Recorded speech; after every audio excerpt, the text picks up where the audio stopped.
지난 세대, 그러니까 지난 세기의 우리 기독교 역사 가운데 평신도로서 가장 영향을 끼쳤던 크리스찬, 그러면 여러 사람이 있겠지만 C.S. 루이스라고 하는 분이 빠지지 않을 거예요.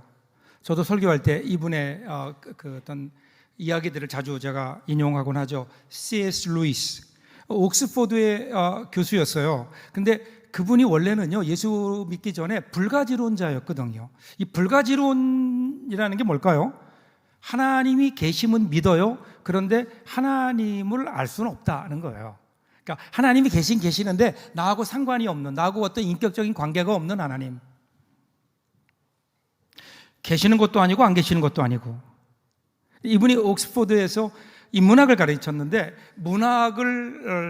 문학에 깊은 관심을 가지고 있었죠. 많은 책을 읽었어요. 그러다가 어느 날 그래도 내가 많은 책을 읽는데 그 책 가운데 인류 역사에 가장 큰 영향을 끼친 책, 그러면 성경이죠. 성경을 한번 읽어야 되지 않겠느냐라는 생각이 들어서 신앙을 위해서가 아니라 문학적인 관심 때문에 성경을 읽기 시작한 거예요. 성경을 딱 펴니까 제일 먼저 눈에 들어온 게 시편이었어요. 이분이 시를 좋아하거든요. 또 더군다나 성경 가운데를 딱 열면 주로 시편이 나올 확률이 많아요. 시편을 읽기 시작했어요. 시편을 읽다 보니까 1편, 복 있는 사람은 악인의 꾀를 쫓지 아니하고 뭐 괜찮아요. 2편, 3편, 괜찮네. 그러다가 7편, 8편, 10편을 넘어가더니 이제는 고개를 흔들기 시작합니다. 야, 이거 좀 이상하다. 왜 하나님의 말씀이라고 하는 이 시편에 이렇게 정제되지 못한 거친 단어들이 막 나오기 시작할까? 왜 하나님의 사람이라고 하는 이 시편 기자에게는 왜 이렇게 원수가 많을까? 그래서 시편에 보면 그런 거 나오잖아요. 하나님, 나에게 어찌하여 그렇게 원수가 많습니까? 이 원수들을 언제까지 그냥 두실 겁니까? 하나님, 저들을 박살내 주셔야 되지 않겠습니까? 뭐 이런 그 어떤 저주와 그리고 복수와 이런 그 언어들이 막 쏟아져 나오거든요. 그래서 책을 덮었대요. 이건 아니지. 하나님 말씀이라면 이런 저주들이 왜 나올까? 집어 던졌대요. 그런데 그리고 나서 생각해 보니까 어떤 생각이 드는가 하면요. 그런데 이것이 인생이 아닐까? 이것이 인생이 아닐까? 살다 보면 원수도 생기고, 살다 보면 죽고 싶은 순간도 있고, 살다 보면 몸에 병이 오기도 하고, 좌절하기도 하고, 어쩌면 성경은 인간의 실존에 정직할 수 있겠구나. 적어도 성경은 인간의 감정 앞에선 솔직하구나. 그런 생각을 했대요. 다시 집어들고 성경을 읽기 시작했어요. 그리고 나서 그가 결국 회심하게 돼요. 그리스도인이 됐어요. 그리고 나서 그분이 제일 처음 쓴 책이 시편에 대한 묵상이라는 책이에요. Reflection on the Psalm이라고 하는 시편에 대한 묵상을 처음으로 써요.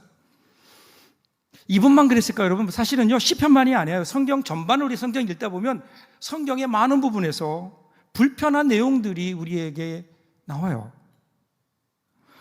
오늘 본문도 보세요. 오늘 본문도 보면 불순종에 따른 저주에 대한 말씀이에요. 오늘 다 읽지 않았지만 여러분 그 이후에 이어지는 내용을 보면 읽기 불편할 정도로 끔찍한 내용이에요. 성경을 처음 접하시는 분들은 깜짝 놀랄 거예요. 아니, 왜 성경에 이런 말이 나오나?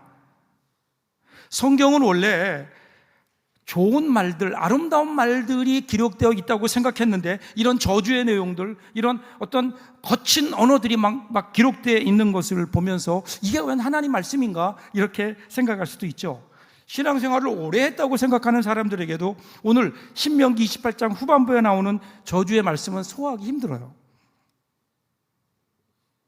그런데 그럼에도 불구하고 이것은 하나님 말씀이라는 거예요. 하나님께서 우리에게 하고자 하는 하나님의 분명한 하나님의 뜻이 있는 거예요. 오늘 말씀을 같이 한번 상고해 보면서 저와 여러분들에게 이런 말씀을 통해 우리에게 주시는 하나님의 뜻이 무엇인지 함께 깨닫는, 그래서 우리의 믿음이 한층 성장하는, 오늘 복된 시간 될 수 있기를 바랍니다. 오늘 우리가 15절부터 읽었지만 1절부터 14절까지 보면요, 하나님이 주시는 복에 대해서도 나와요. 근데 복에 대해서는 14절까지, 그 다음 그 뒤에 나오는 15절부터 뒤에 68절까지는 저주에 대한 얘기들이 나오거든요. 자, 근데 하나님이 주시는 복에 관해 나오는데 여기에서 가장 많이 등장하는 단어가 있어요. 그게 뭐냐면 여호와께서라는 말이에요. 주어가 하나님이에요. 그러니까 7절부터 보시면 이렇게 나와요. 여호와께서 너를 대적하기 위해 일어난 적군들을 내 앞에서 패하게 하시리라. 그들이 한 길로 너를 치러 왔으나 내 앞에서 7길로 도망가리라. 주어가 뭐예요? 하나님이에요.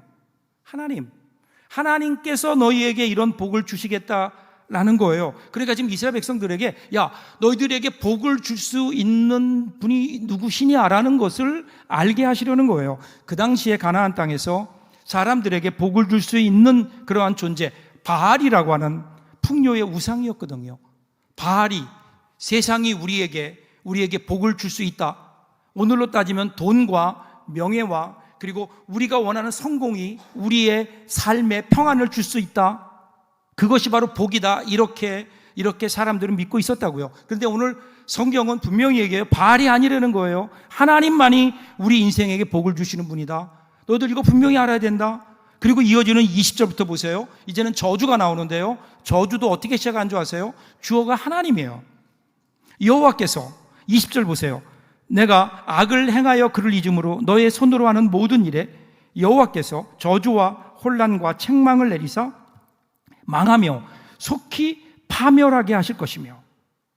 그럼 그 당시에 그 고대 근동의 사람들은 인간의 인생에 저주할 수 있는 그러한 능력을 가진 존재들, 그게 신들이었거든요. 우상들이었거든요.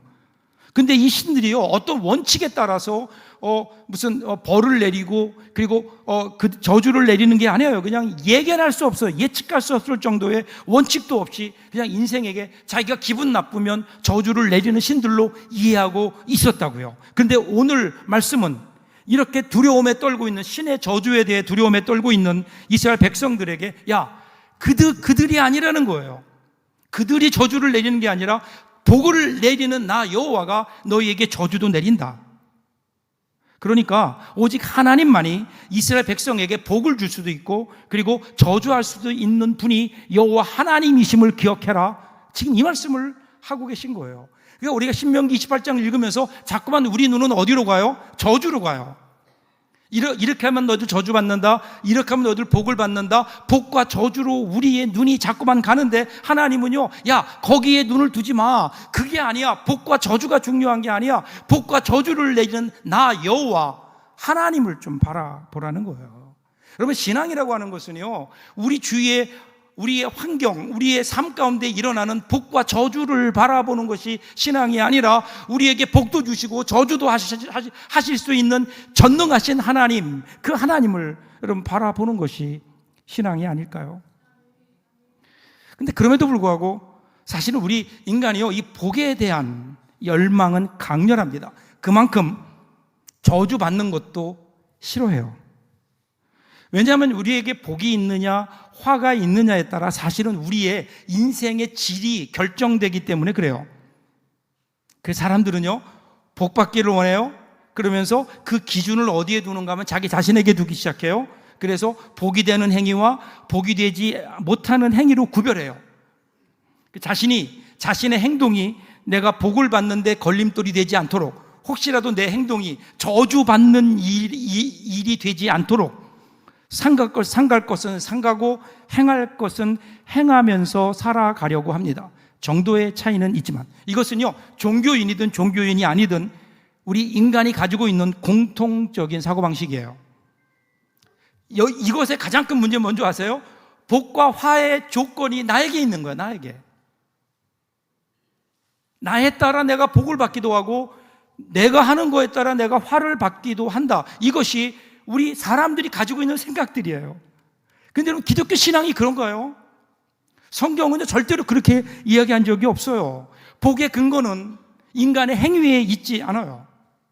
하나님께서 우리가 하는 일을 보고 하는 꼴을 보고 복받을 만하니까 복주고 그리고 저주받을 만하니까 저주하는 하나님, 성경에 나타난 하나님은 절대로 그런 하나님이 아닌 거예요. 자, 성경 보세요. 하나님이 천지를 창조하시고 그리고 인간 그 일곱째 날에 안식한 다음에 사람을 만드시고 사람들에게 복을 주셨어요. 제일 먼저 하신 일이 복을 주신 거예요. 근데 복을 왜 주셨죠? 그들이 뭐 복받을 일을 했나요? 예배를 드렸나요? 뭐 11조하고 봉사했나요? 아니면 뭐 교회 대청소를 했나요? 아무것도 한 것도 없는데 그럼에도 불구하고 하나님은 복을 주셨다고요. 그러니까 애당초 하나님은요, 우리가 무엇을 하느냐에 따라 복을 주시고 복을 안 주시고 그런 하나님이 아니에요. 저주도 마찬가지예요. 하나님이 우리에게 내리는 저주가 있다면 그것도 내가 뭘 잘못했으니까 하나님이 우리에게 그에 합당한 것을 저주를 내리신다. 여러분, 그랬다면 여기 나와 앉아있을 사람 아무도 없어요.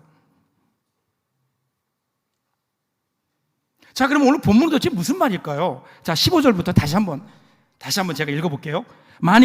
내가 만일 내 하나님 여호와의 말씀을 순종하지 아니하여 내가 오늘 내게 명령하는 그의 모든 명령과 규례를 지켜 행하지 아니하면 이 모든 저주가 너에게 임하며 너에게 이를 것이니 내가 성읍에서도 저주를 받으며 들에서도 저주를 받을 것이요 또 내 광주리와 떡반죽 그릇이 저주를 받을 것이요 내 몸과 소생과 내 토지의 소산과 내 소와 양의 새끼가 저주를 받을 것이며 내가 들어와도 저주를 받고 나가도 저주를 받으리라. 여러분, 하나님은 우리에게 복을 주기도 하지만 화도 주시는 하나님이라고 그렇게 얘기해요. 사실 근데 여러분, 누가 화를 좋아하겠어요? 누가 저주를 좋아하겠어요? 저주라면 피하고 싶은 게 우리의 본능이잖아요. 더군다나 여러분, 여기 나오는 저주를요, 그 다음 이후에 나오는 말씀을 보시면요, 어떤 저주가 나오나요?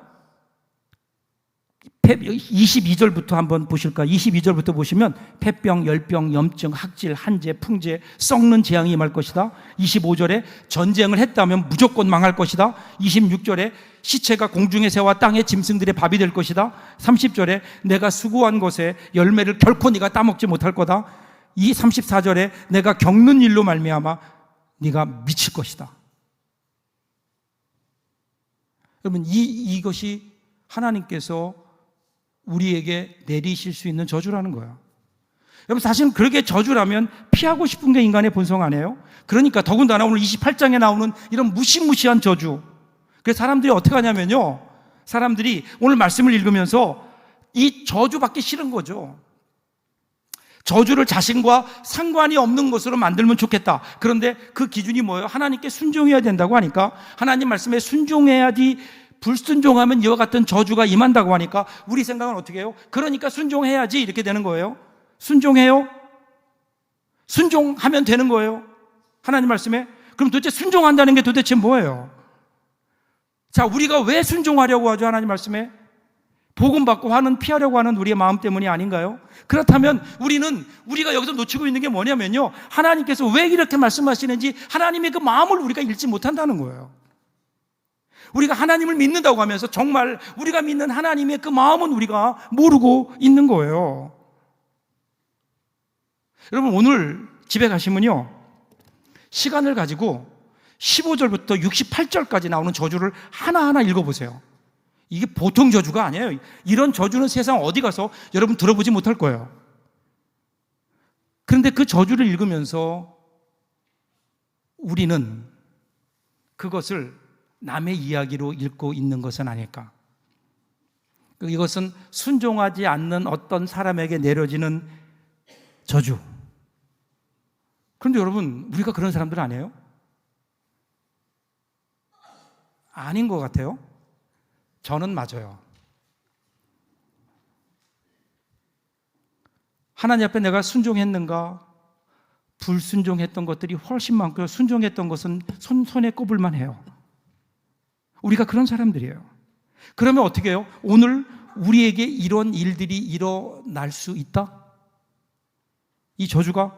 아니, 더 정확히 말하면 이미 예전에 일어났어야 되는 일이라는 거예요. 자, 그런데 오늘 우리 삶을 보면 이런 저주들이 일어나고 있나요? 우리는 불순종했는데 이러한 하나님의 저주가 우리 가운데 일어나고 있나요? 아닌 것 같아요. 그래도 여기 나와 있겠죠. 그러면 오늘 왜 우리에게는 이런 일이 일어나지 않나요? 여러분, 이 사실을 생각하면 먼저 우리는 하나님 앞에 감사해야 되지 않나요? 다른 거 다 뒤로 하고 먼저 하나님, 저는 원래 이렇게 이러한 저주를 받아 마땅한 사람에도 불구하고 오늘 나에게 이런 모든 일이 일어난다고 해도 나에게는 이상할 것이 없는 내 삶의 모습인데, 그런데 이것을 유예해 주시니 감사합니다. 이런 일이 나에게 일어나지 않는 것,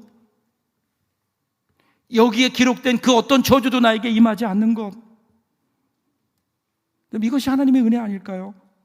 저는 여러분 성경을 읽다가요, 제 마음속에 가장 와닿는 단어가 은혜라는 단어예요. 여러분, 기독교 신앙에서 다른 어떤 신앙에서도 찾을 수 없는 신비한 단어가 하나 있다고요. 은혜라는 거예요. 은혜. 우리가 아직 은혜가 뭔지를 몰라요. 왜 그런 줄 아세요?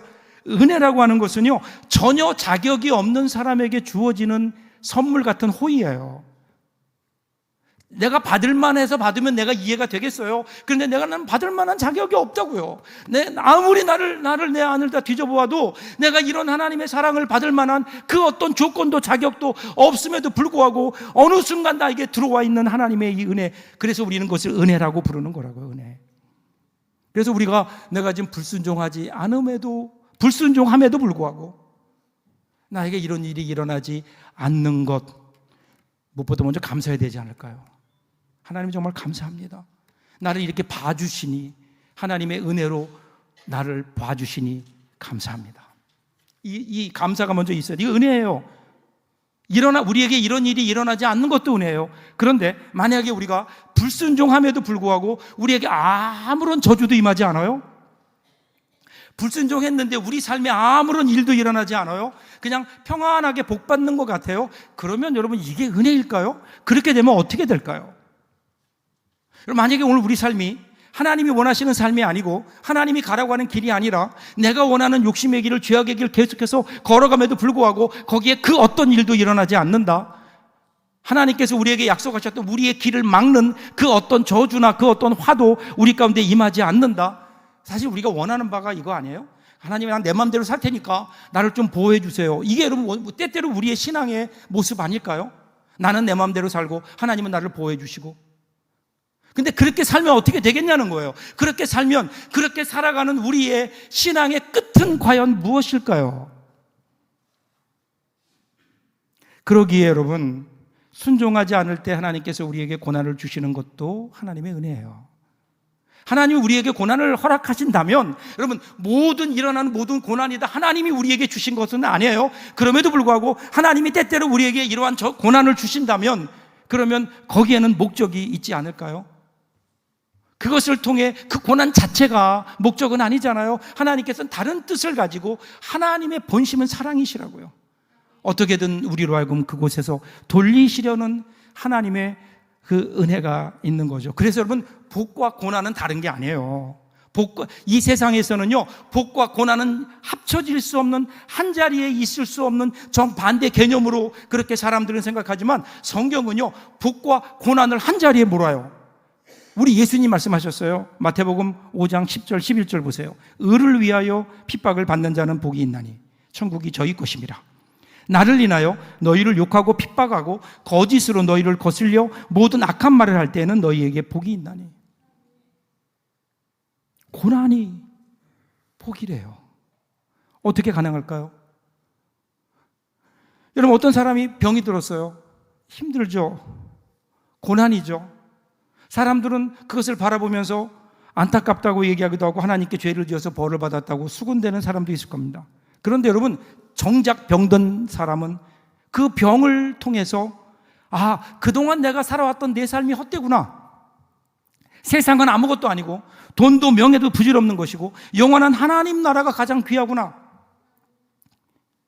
자기 병을 통해서 하나님 나라를 알게 되었어요. 그래서 그는 그 어느 때보다 평안함을 살고 있어요. 몸은 병들었을지라도, 삶은 힘들지라도 그의 마음에는 하나님의 나라가 임했어요. 그렇다면 이 사람에게 이 병은 저주입니까? 아니면 복입니까? 복이잖아요. 여러분, 질병 자체가 복이라는 게 아니라 질병이라고 하는 어떤 고난, 저주를, 우리에게는 저주처럼 보이는 그 일을 통해서 새로운 눈이 뜨였다고요. 그동안 보지 못했던 세계를 보았다고요. 지금까지는 내가 살아온 내 삶이 다인 줄 알았는데, 그런데 또 다른 세계가 있음을 아는 거예요. 이것이 하나님께서 주시는 은혜 아닐까요? 이것이 하나님을 바라보는 것 아닐까요? 우리 눈에 보이는 복이나 저주에 관심 갖는 게 아니라, 복은 받으려고 저주는 밀어내는 것이 우리 신앙이 아니라, 우리 삶 속에 때로는 복처럼 때로는 저주처럼 우리에게 다가오는 삶의 환경이 있지만, 그 가운데 우리 가운데 우리와 함께 하시며 우리에게 말씀하시는 주님의 음성을 듣고 우리가 주님을 바라볼 수 있다면, 그러면 여러분 그것이 복이요. 그런데 복 같은 환경 속에서도 복에 취해서 복만 바라보고 있다면 그것은 그 사람에게 절대로 복이 아닌 거예요. 오늘 우리 예수 믿는 사람들이요, 하나님을 믿는다고 하면서 하나님을 몰라요. 예수를 믿는다고 하면서 예수를 몰라요. 그러면서 하나님께 순종하겠대요. 왜 순종해요? 그래야 복 받는다고 하니까. 그냥 무조건 순종하겠대요. 그래서 우리가 순종하는 게 뭐예요? 주일에 성수해요, 11조 드려요, 구제해요, 교회를 위해서 열심히 봉사해요. 필요한 일이에요. 그런데 그렇게 하면 되는 건가요? 신앙생활이? 신앙생활이라고 하는 것이 그렇게 하면 되는 건가요? 그래서 내가 살면서 그저 복을 받고 저주는 피하고 그렇게 살면, 여러분 우리 신앙이 과연 거기에 목적이 있냔 말이에요. 여러분 만약에 이것이 정말 하나님께 순종하는 거라면요, 여러분 서기관과 바리새인들은 예수님께 칭찬 들었어야 돼요. 우리보다 몇백 배 더 열심으로 그들은 하나님 말씀에 순종했잖아요. 그런데 그들은 예수님께 책망 들었어요. 왜 그럴까요? 하나님이 누군지를 몰라요. 하나님의 마음을 몰라요. 그리고 그냥 복은 받고 저주는 피해보겠다 외치면서 순종만 외치고 있는 것은 아닌가. 여러분 좀 더 정직하게 제가 말씀드려 볼까요?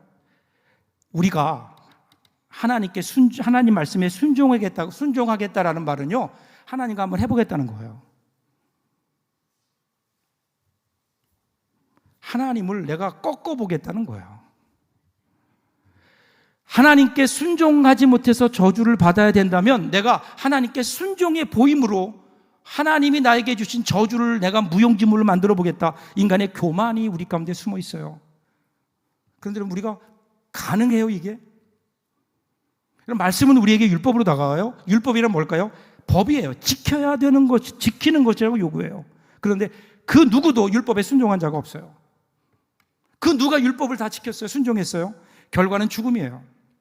그러기에 여러분 말씀은요, 하나님의 말씀은 우리를 생명의 자리로 끌어가는 게 아니에요. 그것을 우리를 죽음의 자리로 끌어가요. 이것이 말씀에 대한 제대로 된 인식이 있는 거라고요. 그러기에 하나님 말씀을 마음에 두고 산다, 내가 하나님 말씀에 순종하겠다, 이거는요 나는 죽어야 될 자고 나는 저주받아 마땅한 자입니다 라고 하는 고백으로 살아간다는 것을 의미하는 거라고요. 로마서 3장 20절 보세요. 그러므로 율법의 행위로 그의 앞에 의롭다 하심을 얻을 육체가 없나니 율법으로는 죄를 깨달음이라. 우리에게는 율법 지킬 만한 능력이 없다고요. 근데 언제부턴가 우리는 자꾸만 율법을 지키려고 해요.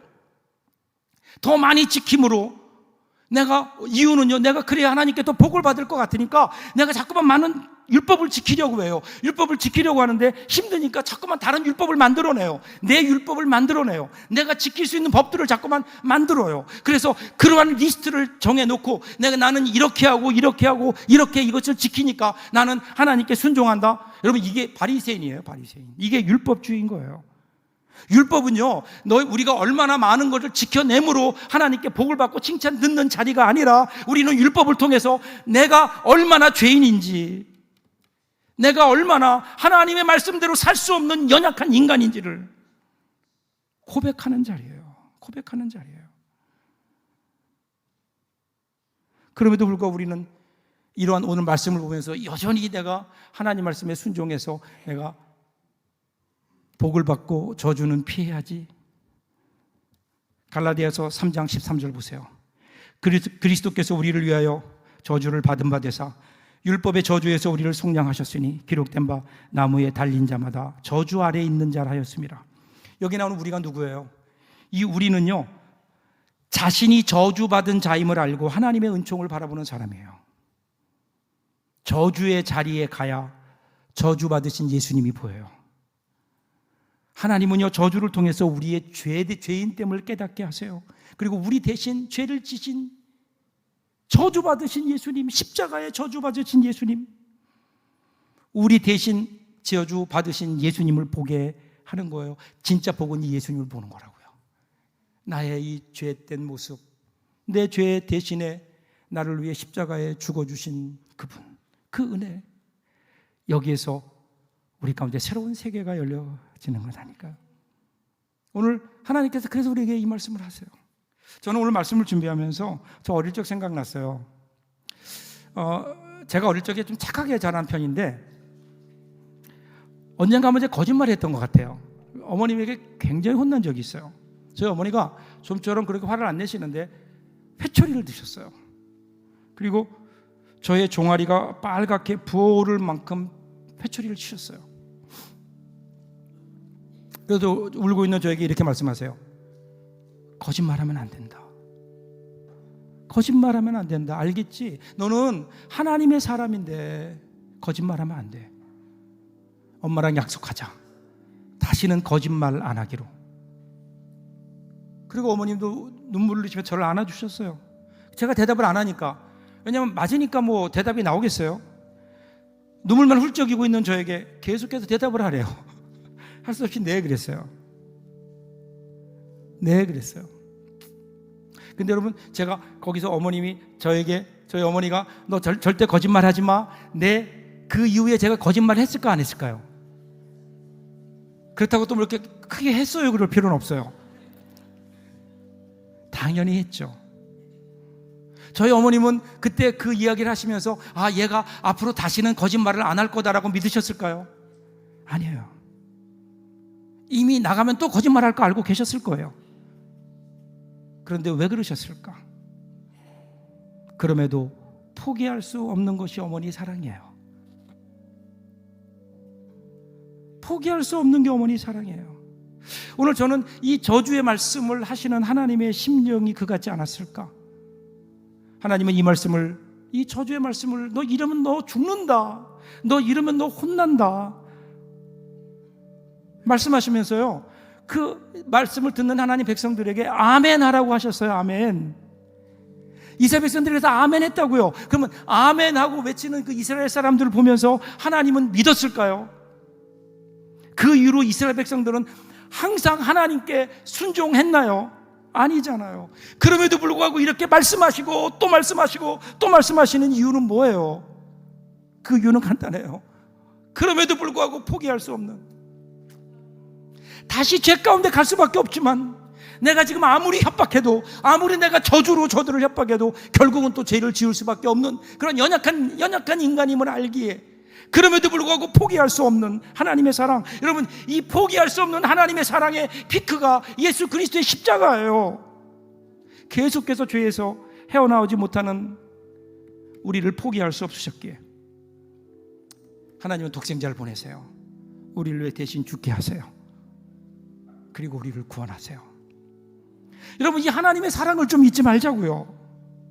여러분, 이 사랑의 표현이 때로는 우리에게 복으로 다가오지만 때로는 우리에게 저주로도 다가올 수 있잖아요.